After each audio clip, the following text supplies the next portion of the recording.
Hello dear student, welcome back to my YouTube channel. Dear student, आज के इस video में हम लेके आए हैं एक्सपोनेंशियल फंक्शन, जो फंक्शन का एक महत्वपूर्ण टॉपिक है।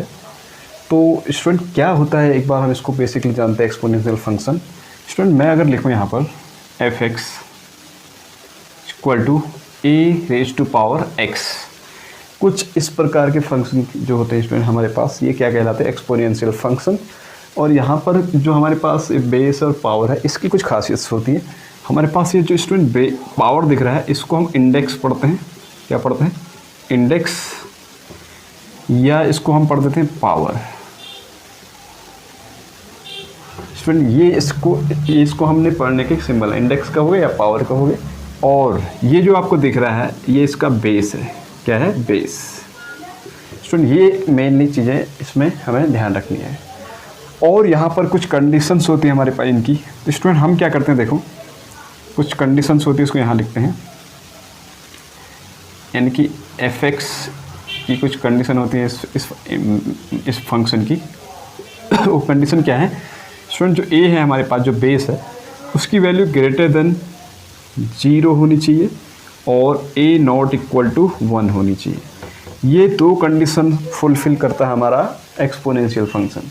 क्योंकि यहाँ पर अगर तुम बेस को 1 लेते हो तो उसमें होता क्या है स्टूडेंट कि हमारा देखो, बेस अगर 1 होता है तो x जो हमारा यहाँ पर x हमारा जो इंडेक्स है, उसको तुम रियल नंबर में से कोई वैल्यू भी उठा के रखोगे तो ये fx की जो वैल्यू मिलेगी तुम्हें कांस्टेंट वैल्यू मिलेगी, क्योंकि ये चेंज नहीं होगी कभी भी। आप रख के चेक कर सकते हैं। अगर 1 की x में इनफाइनाइट पावर रख दो, लेकिन यहाँ 1 होगा तो वो वैल्यू चेंज नहीं होगी। इसलिए हमारे पास ये कंडीशन फुलफिल नहीं होती है। तो जनरल अगर हम लिखें तो हमारे पास fx इक्वल टू कुछ यूँ प्रकार से हम यहाँ पर एक्सपोनेंशियल फंक्शन को शो करते हैं। उसके बाद एक्सपोनेंशियल फंक्शन में जो हमारे पास डोमेन होती है इसकी, स्टूडेंट डोमेन एक्सपोनेंशियल फंक्शन में देखो, आप जानते हैं यहाँ पर आप कोई भी नंबर आप रख सकते हैं x में।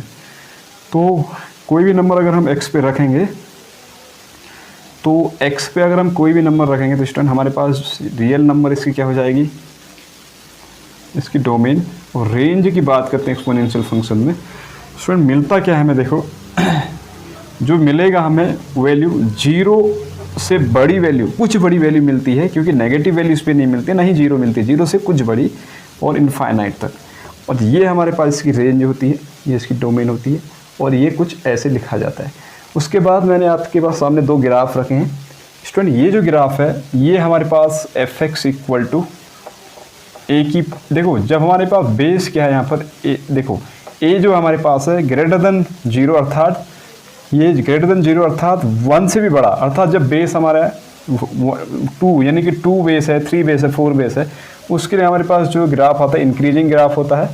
तो यहाँ पर बेस हमारे पास कुछ ऐसा फंक्शन हो सकता है, ये 2 की पावर x, इस टाइप के फंक्शन का जो ग्राफ होता है वो इंक्रीजिंग ग्राफ होता है। और सेकंड में हम कहें कि हमारे पास ये जो फंक्शन है, ये है हमारे पास जब बेस हमारा आधा होगा, हाफ बेस के लिए इसकी पावर क्या है? x। तो यहाँ पर बेस अगर 1 से छोटा होगा, उस केस में हमारे पास जो ग्राफ बनेंगे सब डिक्रीजिंग ग्राफ बनेंगे। तो इस वीडियो में इतना ही स्टूडेंट, मिलते हैं नेक्स्ट वीडियो में। Thank you.